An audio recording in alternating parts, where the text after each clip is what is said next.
Hey everyone, welcome back to the Fluent Vibes English podcast. We make English feel natural, easy, and actually fun. I'm Sarah. Hi, Sarah. It's wonderful to be here with you. The sun is out, I've got my favorite blue mug full of coffee, and I'm feeling really, what's the word? Reflective. Reflective. I love that. It means you're looking inside yourself and thinking deeply, right? Exactly. I was just watching the birds earlier and started wondering about what's coming next. You know, the future. That is a huge topic, Ali, and it's actually perfect because that is exactly what we are diving into today. No way. What a lucky coincidence. Today, we're talking about our big dreams, our small goals, and how we actually plan for the future without getting overwhelmed. I love this. Everyone has a dream tucked away somewhere, don't they? Even if they don't say it out loud. I agree. For some, it's traveling the world. For others, it's a better career or just finally picking up a new hobby. Speaking of hobbies, I actually have a little confession for you, Sarah. A confession? Oh, I'm all ears. Tell me everything. Well, you know I'm a big fan of eating. I love my snacks. Yes, Ali. Your desk is usually covered in crumbs. True, but my real dream is to actually become a fantastic cook. Not just toast and cereal, but a chef who knows what they're doing. That's an amazing dream. So, how are your skills looking right now? Honestly, it's a disaster. Yesterday, I tried to boil some basic pasta, just noodles and water. Simple, right? Seems easy enough. What went wrong? Did you overcook it? Well, I put the pot on the stove, and then the phone rang. It was my mom. Oh, we know how that goes. Once moms start talking, there's no stopping. She talked for 40 minutes. I completely forgot I was cooking. When I finally went back to the kitchen, the water was gone. The pasta wasn't food anymore. It was a giant, sticky gray ball of glue. Oh no, a gray glue ball? That sounds unappealing. It was gross. I had to throw the whole pot in the trash. My chef career started with a total failure. Don't be so hard on yourself, Ali. It's just a mistake. I bet every world-class chef has burned a pot or two in their time. I hope so, but it taught me something. A dream is nice, but I need a real plan. I won't wake up as a chef tomorrow morning. You hit the nail on the head. That's the big difference. A dream is the what, but a goal is the how. It's the map to get there. Right, so my very first goal is basic. Do not burn the pasta. That is a perfect short-term goal. Keeping it simple is key. But what about you? Do you have a big picture dream, Sarah? I do. My dream is to own a tiny cottage right by the ocean.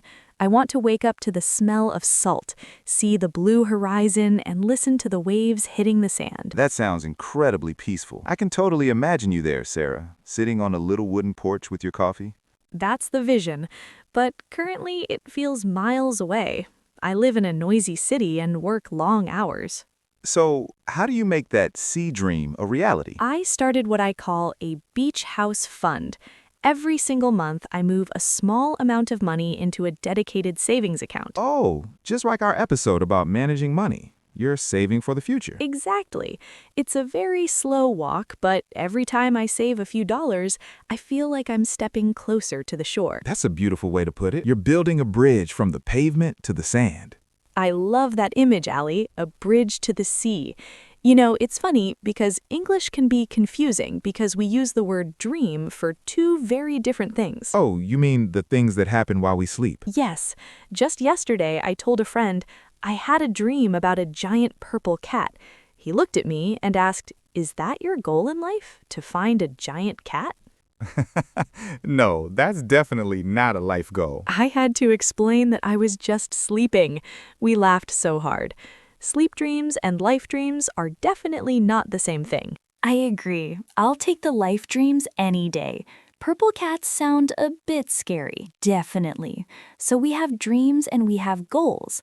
But then there are the plans, the tiny steps. Right. So if I want to be a chef, what should my plan be for this week? Well, what's one small thing you can do? I think I'll buy a cookbook, a really easy one for people who don't know how to boil water. Perfect. That's a real step. And will you try to cook again? Yes, this Saturday. I'm going to attempt tomato soup. I think it's harder to turn soup into glue. Just a tip, Ali. Leave the phone in the other room this time. No phones allowed in Allie's kitchen. That's the new law. Smart man. By the way, if you're enjoying this chat about chasing your dreams, we'd love for you to join our community. Hit that subscribe button and give us a thumbs up. It really helps us keep making these episodes for you. Yes, and if you're still with us, leave a comment with the word dream. We want to see who's listening. Back to plans. I have a friend named Sarah. Funny enough, we have the same name. She had a fascinating journey last year. Tell me more. What was her dream? She had a high-stress office job. She was always busy and always tired, but her heart was in a flower shop. She dreamed of being a florist. A florist. That's quite a jump from an office. It was. She was terrified.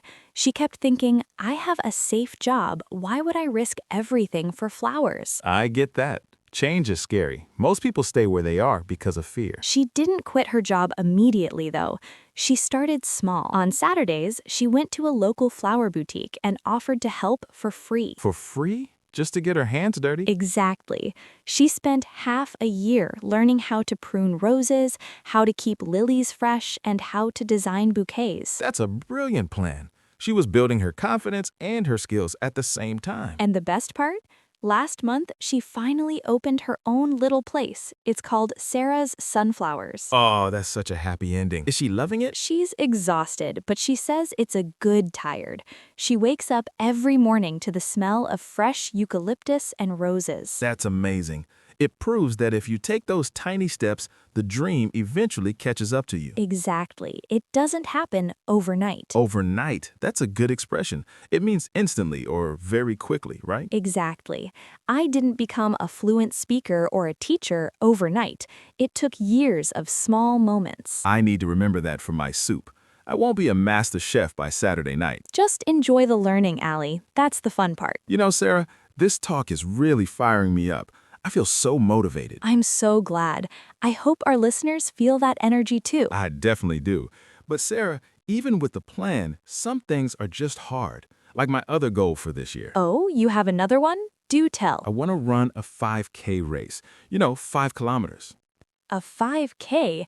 Allie, since when do you like running? I hate running. That's the whole point. I only run if I'm about to miss the bus. Then why on earth are you doing a 5K? I want to be fit, and my best friend dared me. He said, Allie, let's do this together. Having a partner is a game changer. It makes the hard days easier. Well, I went for my first run on Monday, and it was a disaster. What happened? I ran for exactly 2 minutes. Only 2. And I honestly thought my heart was going to explode.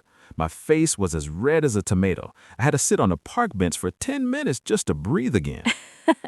2 minutes? That's a start. A tiny dog walked past me, Sarah, and I swear he looked at me with pity. He was definitely laughing at my red face. I promise the dog wasn't judging you, Allie. The first day is always the worst because your body is confused. It was very confused. But my plan now is to run for 3 minutes tomorrow. Just 60 seconds more. That's the way to do it. We call those baby steps in English. Baby steps. Like a toddler learning to walk. Exactly. Don't worry about the 5K today. Just worry about that extra minute tomorrow. Baby steps for cooking, baby steps for running. I can handle that. I know you can. But tell me, Allie, does the future ever scare you? Honestly, yes. Sometimes I stay awake wondering, what if I fail? What if I never reach the finish line? That's so human, Allie. Everyone has those what ifs. But the only real failure is not trying at all. You're right. If I never pick up the spoon, I'll never make the soup. Exactly. Every mistake is just data. Your gray pasta taught you a lesson. No phone calls in the kitchen. Very true. A very expensive lesson for my pot. And remember, it's okay if your goals change. What do you mean by that? Well, 5 years ago, I wanted to live in a massive city like London or New York. I wanted the bright lights and the crowds. And now you want a quiet shack by the beach? Exactly. I changed as a person, so my dreams changed too, and that is perfectly fine. That actually makes me feel much better. If I end up hating running, maybe I can try swimming. Precisely. The goal is health. The activity is just the tool. Sarah, do you have any final advice for someone who has a dream but feels stuck? I do. My biggest tip? Write it down. Just on a piece of paper? Yes. When you write it down, it stops being a wish and starts being a mission. It becomes real.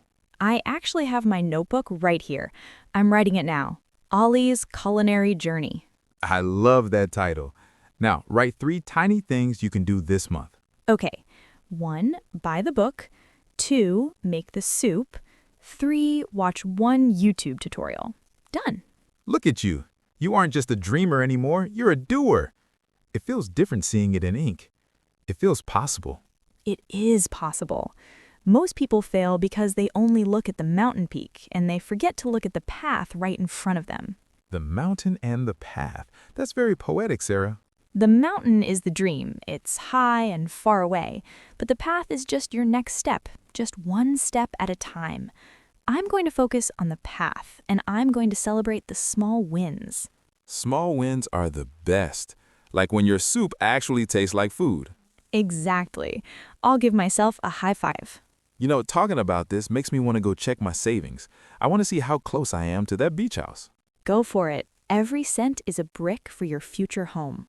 Thanks, Sarah. It's amazing how much better you feel when you share your goals with a friend. It really is. It keeps us accountable. Now I'm going to ask you every single week, Ollie, how is the soup? Oh boy, now the pressure is really on. You can do it. We've covered so much today, from pasta disasters to flower shops and baby steps. It's been a packed episode. Let's do a quick recap for our friends listening. Great idea. First, a goal is just a dream with a deadline and a plan. Second, use baby steps. Don't try to run the marathon on day 1. Just do a little bit every day. Third, mistakes are lessons. Gray pasta is just a teacher in disguise. And finally, write it down to make it real, and don't be afraid if your dream changes as you grow. Perfectly said, Ollie. I feel so much more confident about the future now. Me too. Before we go, I have one last homework assignment for our listeners. Oh, I love homework. What is it? Tell just one person about your goal today. Just one. That's a great tip. Why one person? Because it makes it a promise. It's harder to quit when someone is cheering for you. I love that. So listeners, tell a friend or tell us right here in the comments. What is one small goal you have for this month? We can't wait to read them. Your stories inspire us so much. They really do. Well, that's all for today's chat. It was a blast. Thank you, Sarah. Thank you, Ollie, and thanks to everyone for tuning in. Don't forget to subscribe so you don't miss our next conversation. And if this helped you, hit that like button. Remember, keep your eyes on the path, not just the mountain. See you next time. Bye-bye. Goodbye.